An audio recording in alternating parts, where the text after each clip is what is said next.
In the span of just a few weeks, two armed factions in Ethiopia went from literally accusing each other of genocide to basically shaking hands and trying to form a coalition. Yeah, it's a completely wild pivot. Right. I mean, it defies all conventional political logic. You don't just endure a brutal, devastating war and then immediately ally with the exact people you were just fighting. No, you really don't. Okay. Unless, of course, you're operating from a very specific playbook written over 40 years ago. Exactly.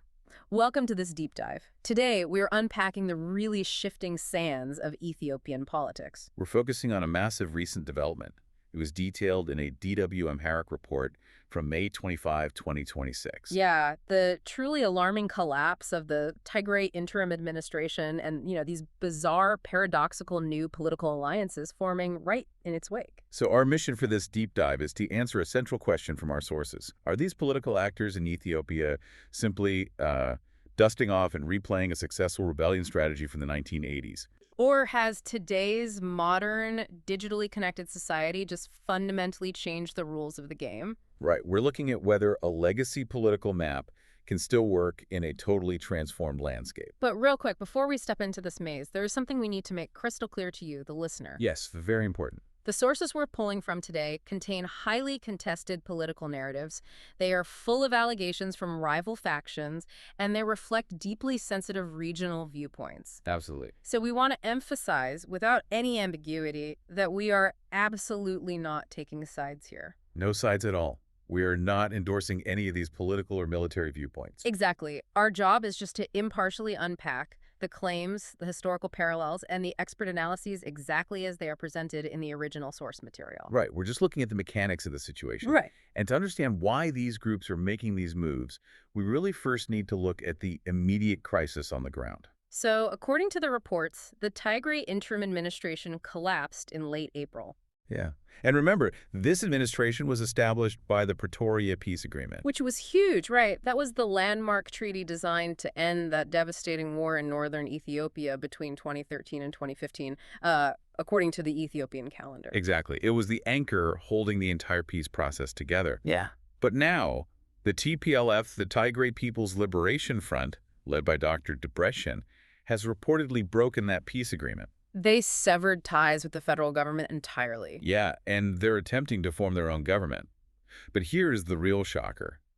To counter the federal forces, the TPLF is reportedly forming alliances with the Eritrean government and Amhara Fano forces. Okay, wait, we have to look at the mechanics of this, because aligning with Fano just seems incredibly contradictory. It really does. It's like two rival sports teams who just finished a brutal bench-clearing brawl suddenly deciding to, I don't know, merge their rosters to go play against the referees. That's actually a pretty good analogy. Because Fano isn't just some generic rebel group.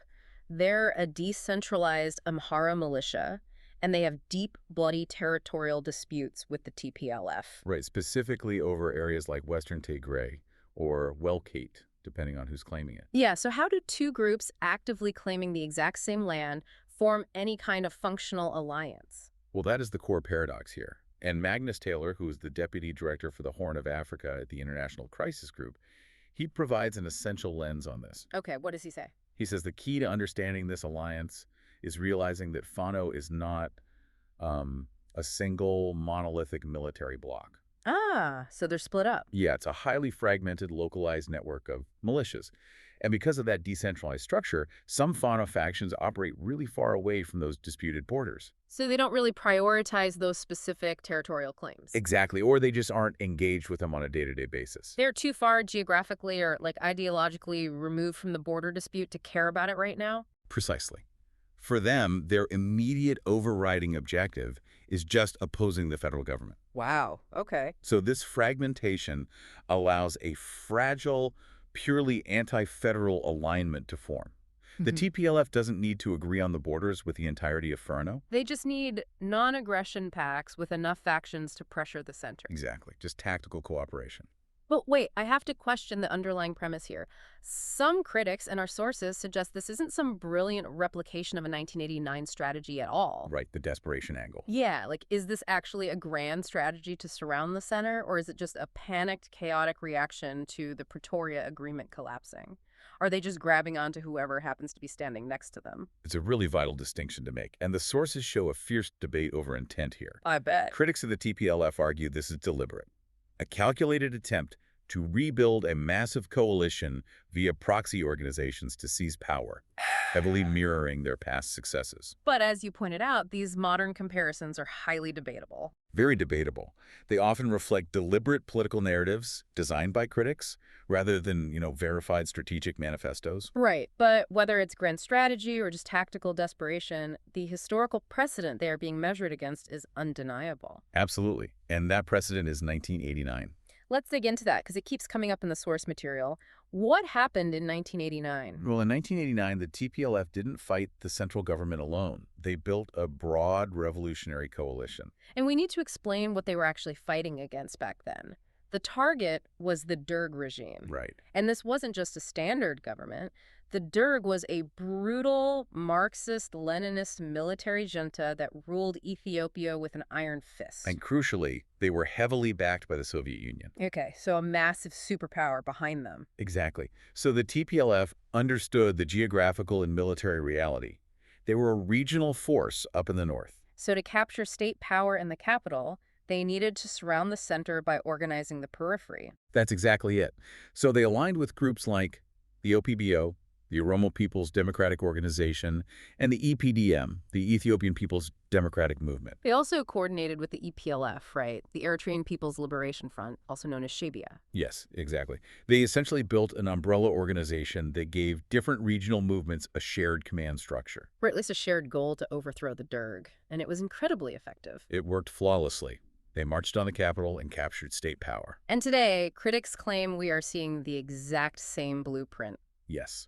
The argument is that after the TPLF lost their dominance amid the protests post-2018, and after this recent devastating war, they're trying to rebuild that center of gravity. By connecting with new proxies, like the OLA, the Oromo Liberation Army, and these fragmented Fano movements. Right. The overarching theory is, if you can't beat the federal government head-on, you overwhelm them. You force them to fight multiple regional fires at once, stretching the federal military thin until it breaks. That's the idea. But, I mean, even if they are trying to run this 1989 playbook, it's like a tech company trying to use a marketing strategy from 1989 to sell smartphones today. Yeah.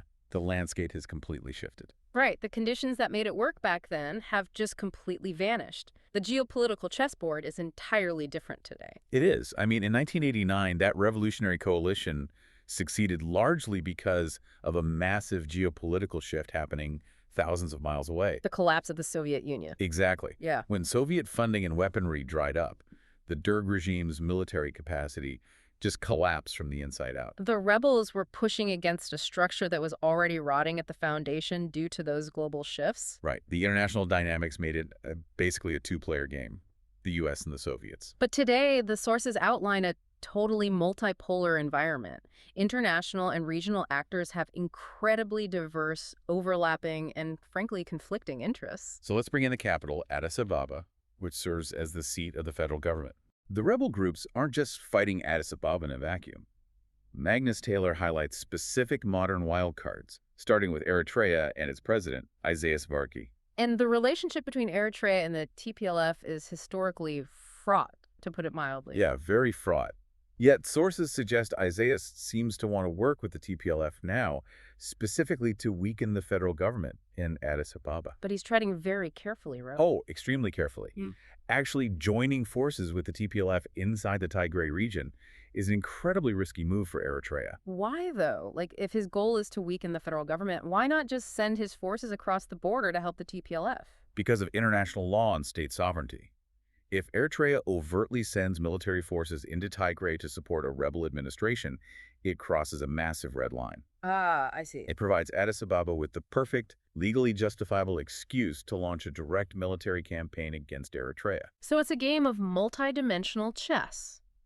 Isaias wants the alliance, but knows if he steps 1 foot over the line, he hands the federal government a golden ticket to attack him. Exactly.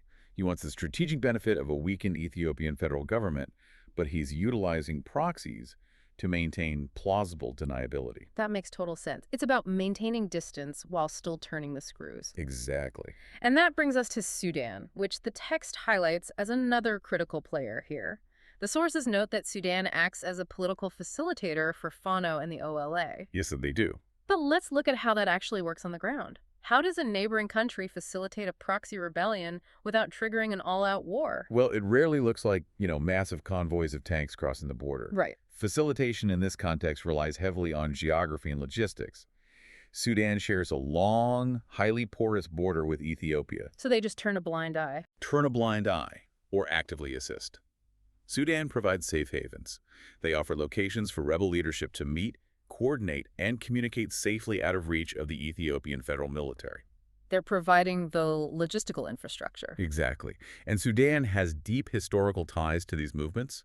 Plus, they currently host many TPLF forces who crossed the border during the recent war. Oh, wow. Furthermore, Sudan has its own border disputes with Ethiopia, like over the Al-Fashqa Triangle. So Sudan has a distinct strategic interest in keeping Addis Ababa distracted with internal conflicts. Yes, it prevents the federal government from projecting power outward toward the Sudanese border. Okay, so Sudan is providing the diplomatic back channels and the safe houses. That alone makes the modern playing field incredibly complex. But the sources go even further. Taylor notes that wider global conflicts, and he explicitly mentions the Iran war, are actively creating new power alignments in the region. Okay, wait, how does tension involving Iran affect local fighters in Ethiopia? What is the actual mechanism connecting a Middle Eastern conflict to a local rebel group? Well, to understand that mechanism, you really have to look at a map. Okay. The Horn of Africa flanks the Red Sea, which is one of the most critical maritime shipping lanes in the global economy. Right, leading straight to the Suez Canal. Exactly. So Middle Eastern powers like Iran, Saudi Arabia, and the United Arab Emirates are locked in a broader geopolitical competition. And they secure their interests by projecting influence over the Red Sea coast. Yes. They view the Horn of Africa as their strategic backyard. Wow. So when global tensions flare, such as an escalating conflict involving Iran, these Middle Eastern powers scramble to secure alliances, ports, and influence in the Horn. They do this by funneling money, political support, or resources to various state and non-state actors in the region. Exactly. An Ethiopian rebel group isn't just navigating local disputes anymore. Their access to funding or diplomatic cover might suddenly skyrocket or completely dry up based on the shifting rivalries between Riyadh, Tehran, and Abu Dhabi. The gravity is constantly shifting. I mean, in 1989, you basically just had to outlast the Soviet Union's patience. Right. Today, if a shipping lane in the Red Sea is threatened, a local faction in Ethiopia might find themselves suddenly outgunned because their backer had to pivot resources elsewhere. It makes relying on a centralized, long-term proxy strategy almost impossible to control. It creates a volatile environment where alliances are purely transactional. And completely subject to external shocks that local actors just cannot predict or manage. Which brings us to what might be the absolute fatal flaw in dusting off this 1989 playbook. The domestic audience. Yes. Yeah. It's not just the external international players who have changed. The actual citizens of Ethiopia are completely different today. The information environment is light years away from what it was in the 1980s. This is a fundamental shift in the nature of political power. It is. Think about it. In 1989, Ethiopia was essentially a radio-era society. A rebel group or a government could heavily control the flow of information. So if you formed a coalition, you could dictate the narrative around why that coalition existed. Exactly, and it was very difficult for average citizens to access any competing viewpoints. But today, we are in the smartphone era. You have widespread internet access, Telegram channels, social media, and highly active diaspora networks constantly feeding information back into the country. The public participation model has been completely transformed. You just can't operate in the shadows anymore. Citizens are no longer a passive audience waiting to be told who is in charge. No, they have immediate access to competing narratives. And crucially, they possess the ability to critically assess elite political projects in real time. They can track troop movements, leak internal documents, and publicly debate the hypocrisy of sudden alliances. And Magnus Taylor points out a really crucial data point regarding the public's current mood. Right. There is a very high domestic anti-war sentiment right now. Well, yeah, the public just lived through the devastating 2013 to 2015 war. They are exhausted. The human and economic toll of that conflict was catastrophic. You cannot simply strike a backroom deal with a former mortal enemy like the TPLF aligning with Fano or Eritrea and expect a war-weary public to blindly accept it as a necessary step for liberation. The public sees the contradictions. They remember the atrocities committed just months or years prior. Exactly. If the audience can clearly see the strings on the puppets, the old magic tricks stop working. The text specifically asks if these political movements are basically just prisoners of old tactics. Are they trying to run analog software on a digital society? It is a profound question. Those old tactics rely on secrecy, controlled narratives, and public compliance, which was often enforced by the fact that the public had no other options. But the digital reality strips all of that away. It does. The sources conclude that in this modern environment, war can only be avoided by addressing root causes through actual dialogue. And this dialogue needs to be supported by international actors because the public is just tired of being used as pawns in elite power struggles. They really are. Okay, let's pull all of this together. We started with the immediate crisis, the collapse of the Pretoria Agreement, the fall of the Tigray Interim Administration, and the TPLF breaking ties with the federal government. Which led to those bizarre, paradoxical new alliances between former enemies, the TPLF, fragmented factions of Fano and Eritrea. Then we trace the logic of these alliances back to the successful 1989 rebellion playbook. Right, examining how the strategy of surrounding the center with a coalition of regional proxies successfully toppled the Soviet-backed Derg regime. But then we broke down why that playbook is hitting massive roadblocks today. The multipolar geopolitical chessboard is infinitely more complex. You have Sudan facilitating logistics to keep the federal government distracted. You have Eritrea walking a tightrope to avoid handing Addis Ababa a justification for war. And wider global conflicts in the Middle East constantly shifting the flow of resources around the Red Sea. And ultimately, we examine the domestic wildcard, a digitally connected, highly aware public with a massive anti-war sentiment. A public that is actively scrutinizing political elites who are trying to force outdated tactics onto a modern society. So why does all of this matter to you, the listener? Because understanding this dynamic provides a masterclass in modern political science. It really does. This isn't just about the Horn of Africa. It illustrates exactly what happens globally when entrenched political elites try to use historical blueprints in an era of digital transparency and shifting global power. It shows the friction that occurs when the old ways of brokering power collide with a public that can see every move on the board. It reveals that holding military power or even forming tactical alliances is no longer sufficient if you lose the battle for public legitimacy in the information space. Exactly. Which brings us to our final thought for you to explore today. We've spent this deep dive talking about elites fighting over political boundaries, historical grievances, and access to state power using, 20th century maps. Right. But what happens when an entirely different kind of crisis hits?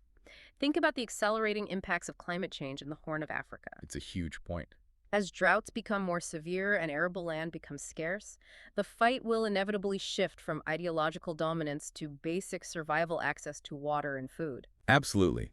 When unprecedented resource scarcity hits, these outdated proxy war playbooks and fragile political alliances won't just be obsolete. They will be entirely irrelevant if the elites are so focused on replicating 1989 to control the capital, who is actually preparing for a future where the land they are fighting over can no longer even sustain the people living on it. It's a looming crisis that none of these traditional playbooks are equipped to handle. It really makes you wonder, who will dictate the next chapter of history, the politicians with their old maps or the brutal realities of a changing world? Something to think about for sure. Thanks for joining us on this deep dive.